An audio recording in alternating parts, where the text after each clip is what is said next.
पतित पावन सीताराम। रघुपति राघव राजा राम, पतित पावन सीताराम। सीताराम सीताराम, भज प्यारे मन सीताराम।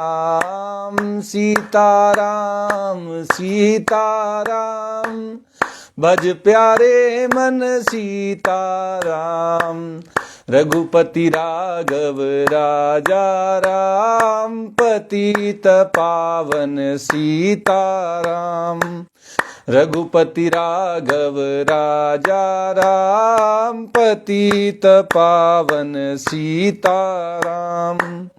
ईश्वर अल्लाह तेरो नाम, सबको सन्मति दे भगवान। ईश्वर अल्लाह तेरो नाम, सबको सन्मति दे भगवान। रघुपति राघव राजा राम, पतित पावन सीताराम। रघुपति राघव राजा राम, पतित पावन सीताराम। जय रघुनंदन जय सिया राम, जानकी वल्लभ सीताराम। जय रघुनंदन जय सिया राम, जानकी वल्लभ सीताराम। रघुपति राघव राजा राम, पतित पावन सीताराम। रघुपति राघव राजा राम, पतित पावन सीताराम। सीताराम सीताराम, भज प्यारे मन सीताराम। सीताराम सीताराम, भज प्यारे मन सीताराम।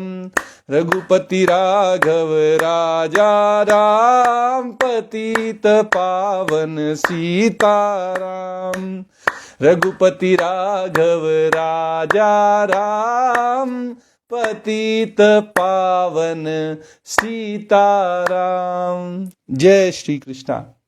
आज के इस श्रीमद् भागवत जी के महात्म्य की कथा में आप सबका स्वागत है। पिछले दिन जब हम श्रीमद् भागवत महात्म्य की कथा कह रहे थे तो सूत जी सौनक मुनि से बता रहे थे कि जब सुखदेव जी, नारद मुनि और वहां उपस्थित सनकादि तथा सभी सभासदों को श्रीमद् भागवत जी की कथा सुनाने रहे थे, उसी समय भगवान श्री हरि वहां अपने पार्षदों सहित आ गए।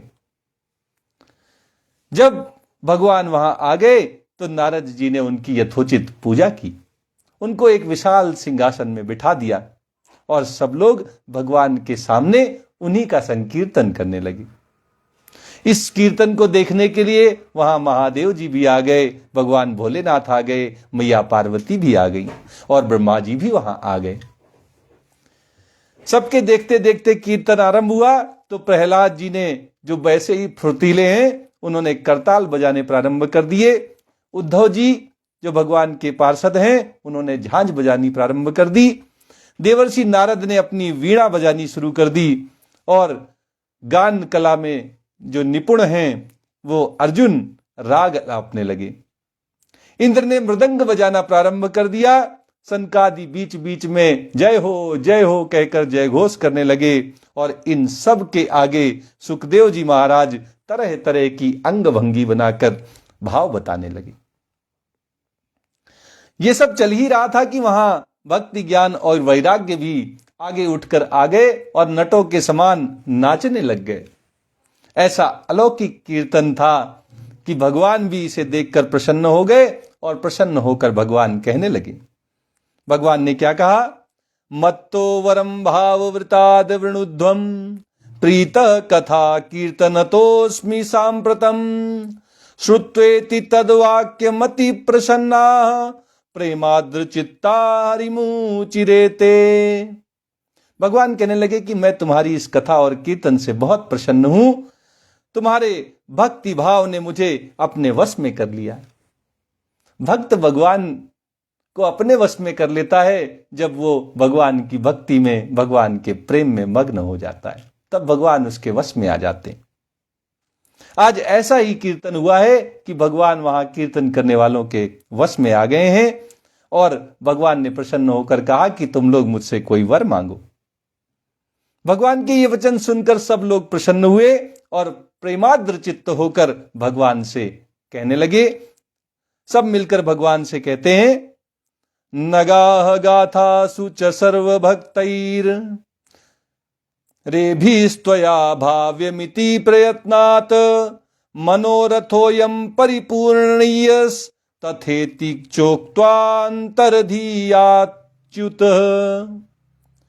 सब मिलकर कहने लगे कि भगवान, हमारी तो बस इतनी सी अभिलाषा है कि भविष्य में भी जहां जहां ये सप्ताह यज्ञ रूपी श्रीमद् भागवत जी की सप्ताह पारायण हो, साप्ताहिक कथा का आयोजन हो, वहां आप अपने इन पार्षदों सहित अवश्य पधारें। ये सब लोगों ने अपनी अभिलाषा व्यक्त की ताकि जब जब श्रीमद् भागवत जी की 7 दिनों की कथा हो, वहां वहां भगवान अपने पार्षदों सहित जरूर पहुंचे। हमारा यह मनोरथ पूर्ण कर दीजिए।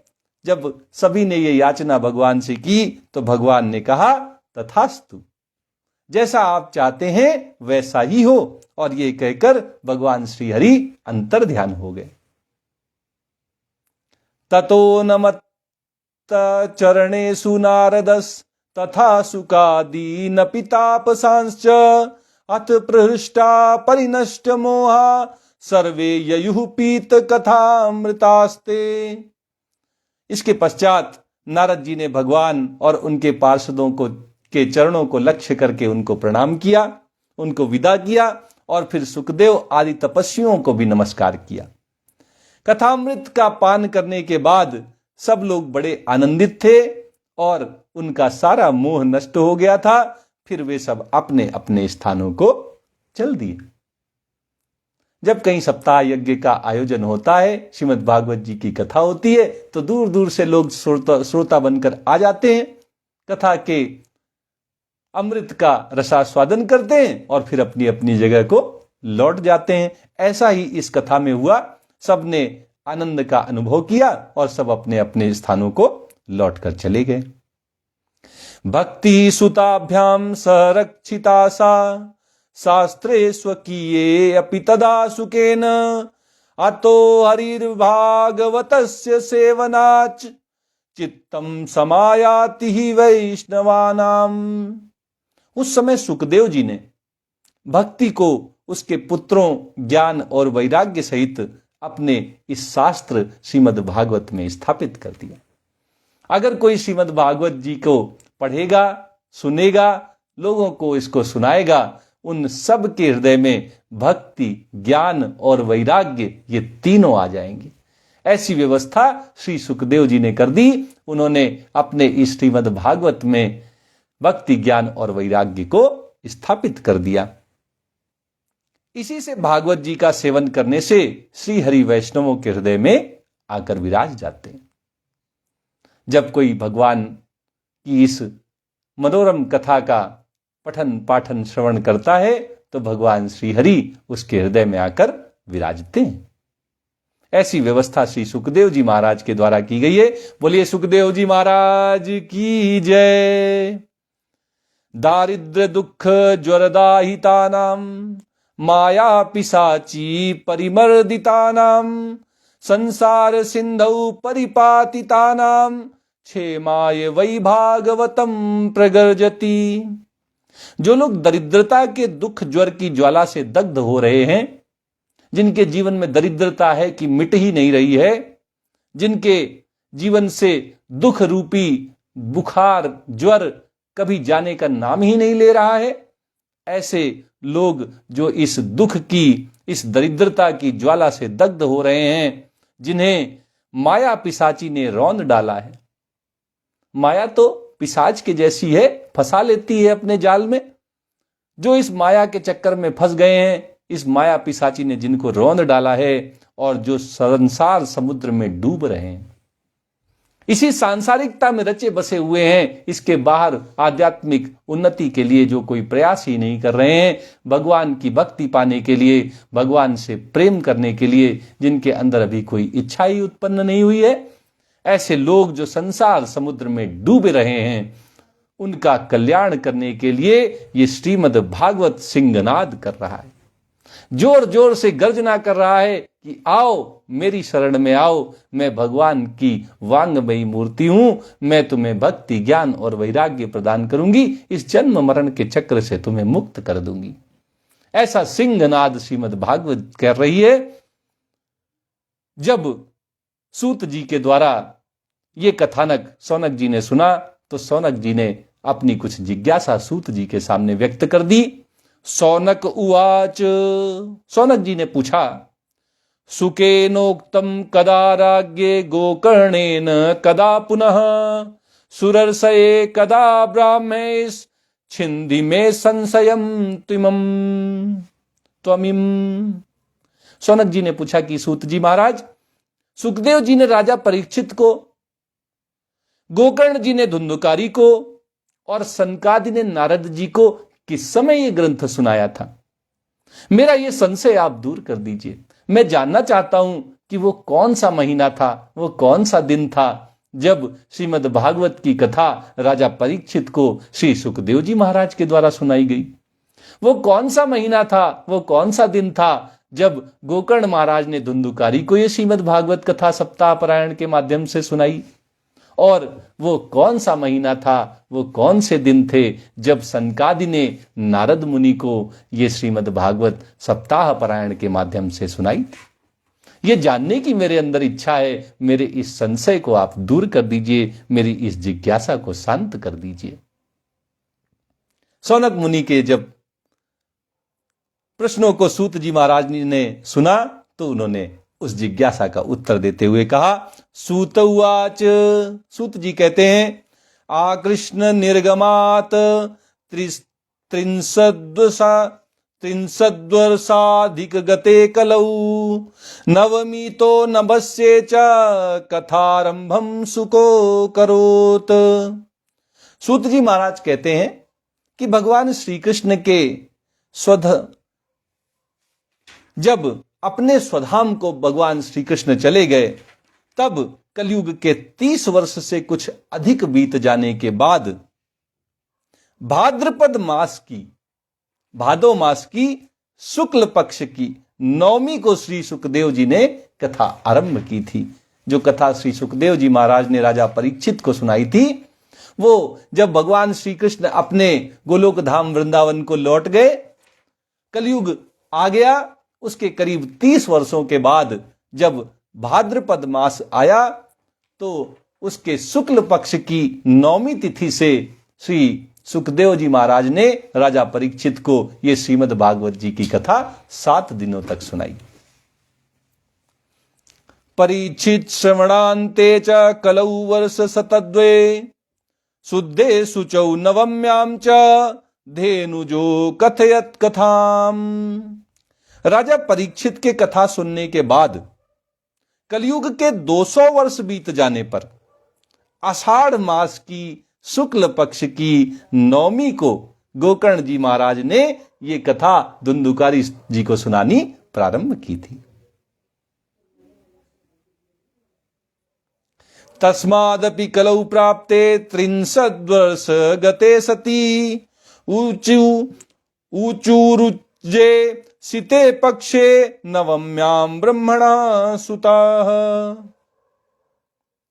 इसके पीछे कलयुग के 30 वर्ष और निकल जाने पर कार्तिक मास के शुक्ल पक्ष की नवमी से सनकादि ने यह कथा नारद जी को सुनानी आरंभ की थी।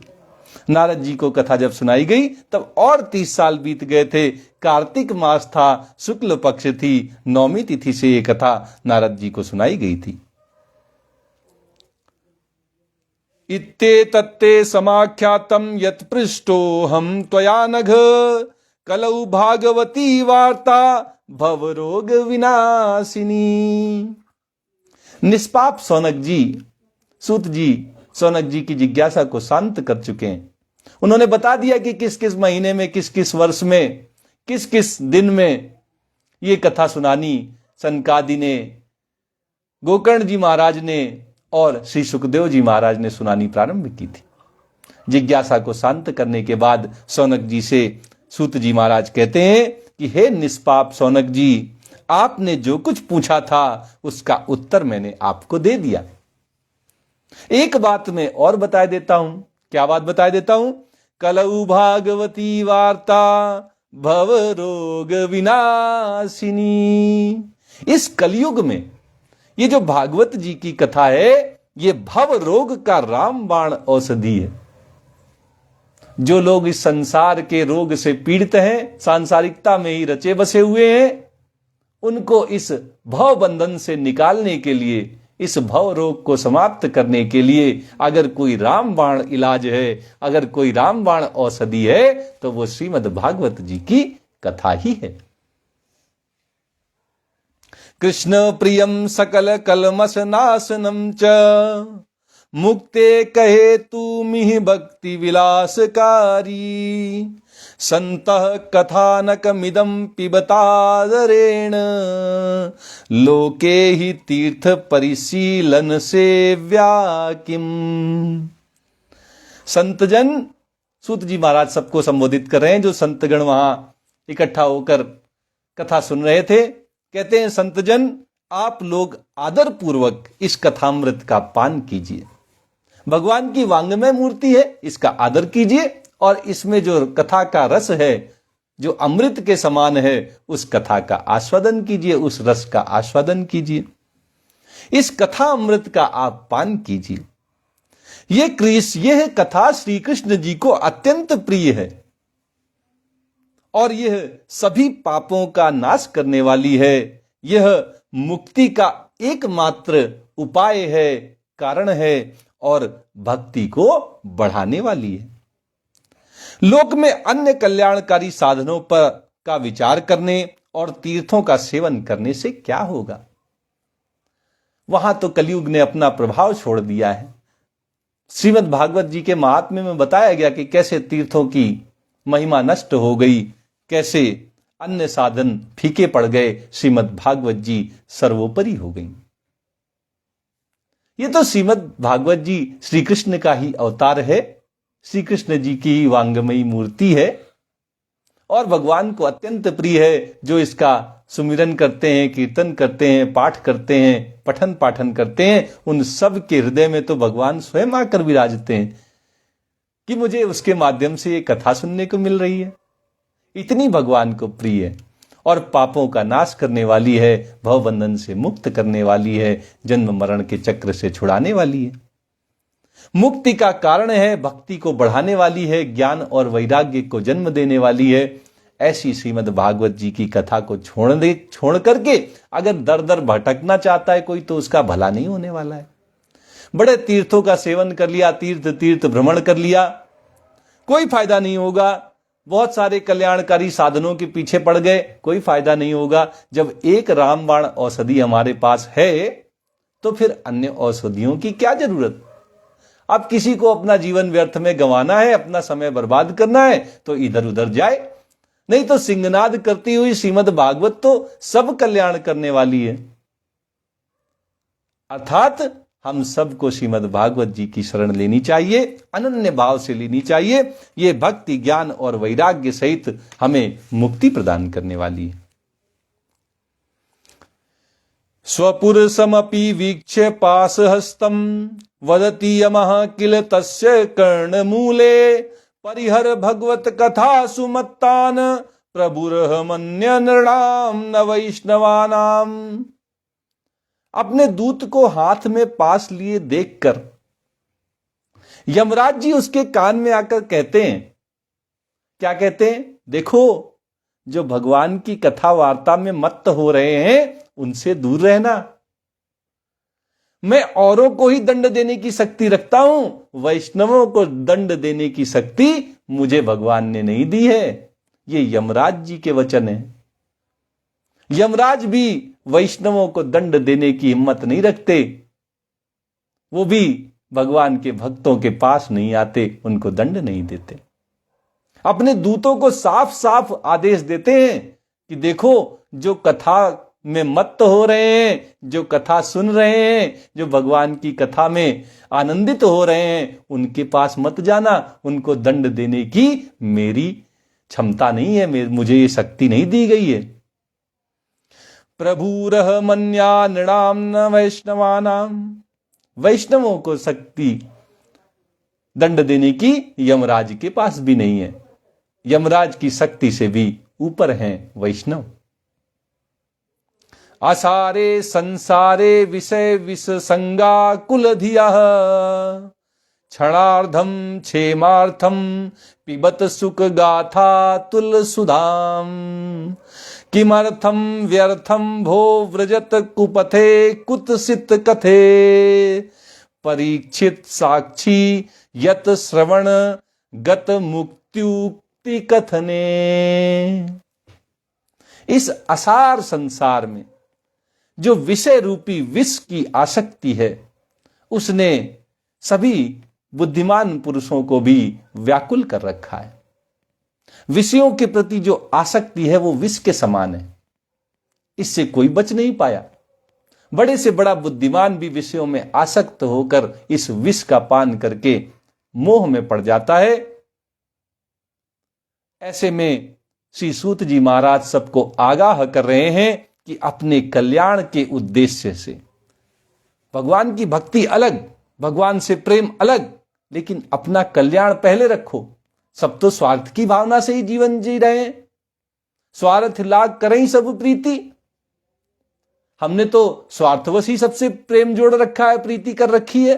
तो अपना ही स्वार्थ देख के कम से कम अपना कल्याण का भाव बनाकर अपने कल्याण की इच्छा से ही श्रीमद् भागवत जी की कथा का श्रवण करिए, पाठन करिए, पठन करिए।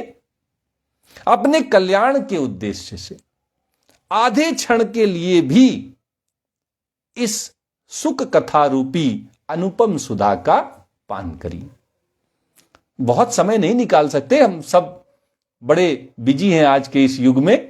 तरह तरह की हमने अपनी व्यस्तता के उपाय ढूंढ लिए हैं। सबसे ज्यादा तो हम मोबाइल में ही समय गुजार देते हैं, लेकिन हम इसका भी सदुपयोग कर सकते हैं। हम मोबाइल के माध्यम से भी श्रीमद् भागवत जी की कथा सुन सकते हैं। तो कुछ क्षण जरूर निकालिए जिनसे आप अपना ही कल्याण कर सकें। इस सुखदेव जी महाराज ने जो सप्ताह यज्ञ के माध्यम से कथा की नींव रखी है, उस अनुपम सुधा का आप पान करें, इसका रसामृत चखें। प्यारे भाइयों, निंदित कथाओं से युक्त कुपथ में व्यर्थ ही क्यों भटक रहे हो? सांसारिकता में क्यों रचे बसे हुए हो? क्यों दिन भर किसी की बुराई में लगे रहते हो, किसी की निंदा में लगे रहते हो? क्यों अपना समय व्यर्थ में बर्बाद कर रहे हो? क्यों ये मनुष्य जन्म ऐसे ही चले जाने दे रहे हो? इसका जो लक्ष्य है भगवत प्राप्ति, उसकी ओर ध्यान क्यों नहीं दे रहे हो? इस कथा के कान में प्रवेश करते ही मुक्ति हो जाती है।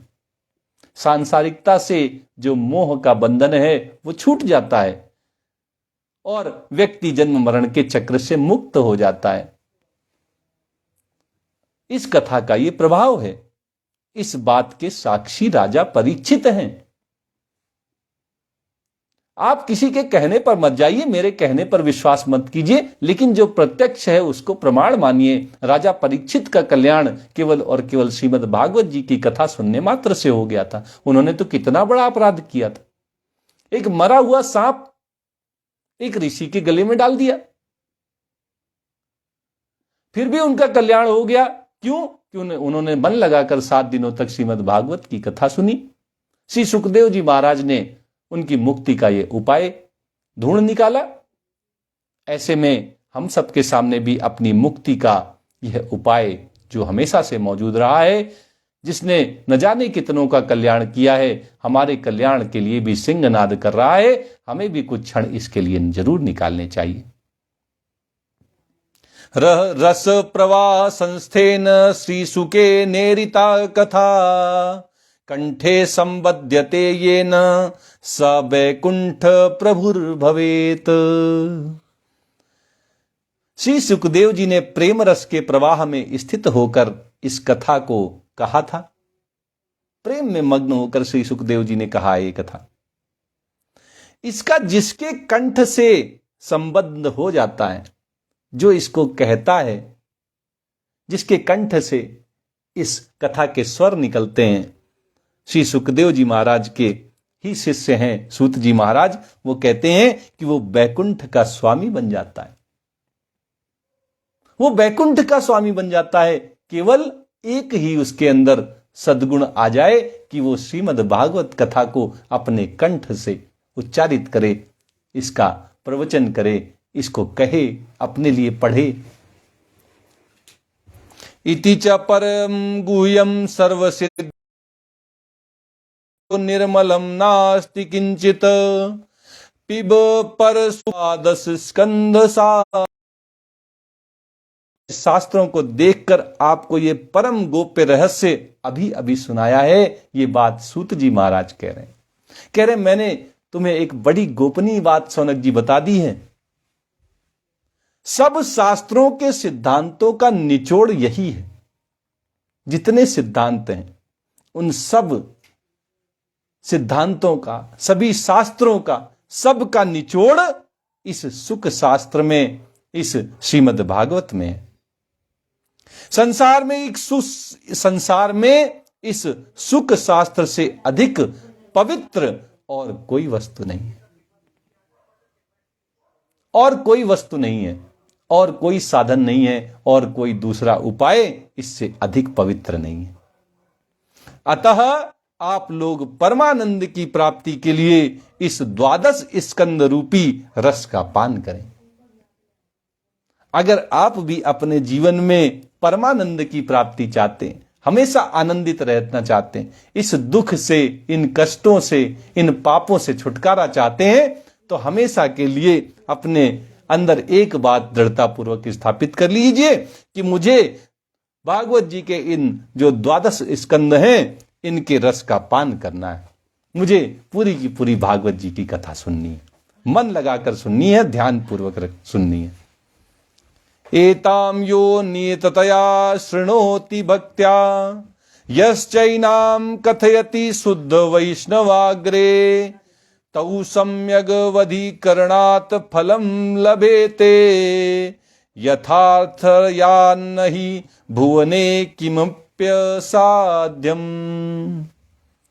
सूत जी महाराज कहते हैं कि जो पुरुष नियम पूर्वक इस कथा को भक्ति भाव से श्रवण करता है, मन लगाकर सुनता है, ध्यान पूर्वक इस कथा का श्रवण करता है, और जो शुद्धांतःकरण भगवत भक्तों के सामने इसे सुनाता है, जो सुनता है और जो सुनाता है, वे दोनों ही विधि का पूरा पूरा पालन करने के कारण इसका यथार्थ फल पाते हैं। उनको भक्ति, ज्ञान, वैराग्य की प्राप्ति हो जाती है, उनका ये भव रोग मिट जाता है, उनका जन्म मरण के चक्र से छुटकारा मिल जाता है।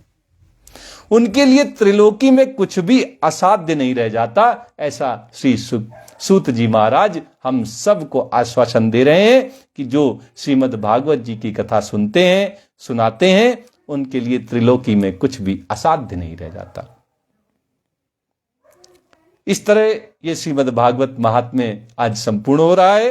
इति श्री पद्म पुराणे उत्तरखंडे श्री भागवत महात्म्य श्रवण विधि कथनम नाम 6ठो अध्याय समाप्तमिदम श्रीमद् भागवत महात्म्यम।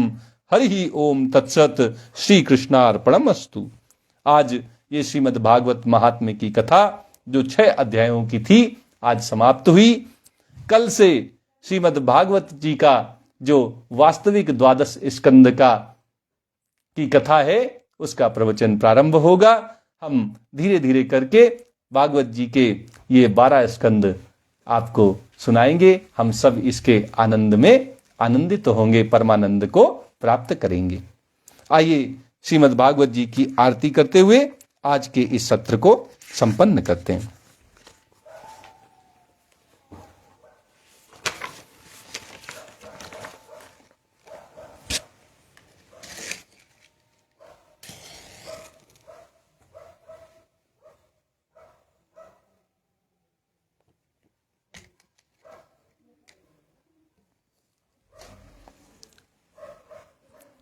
बोलिए श्री बांके बिहारी लाल की जय।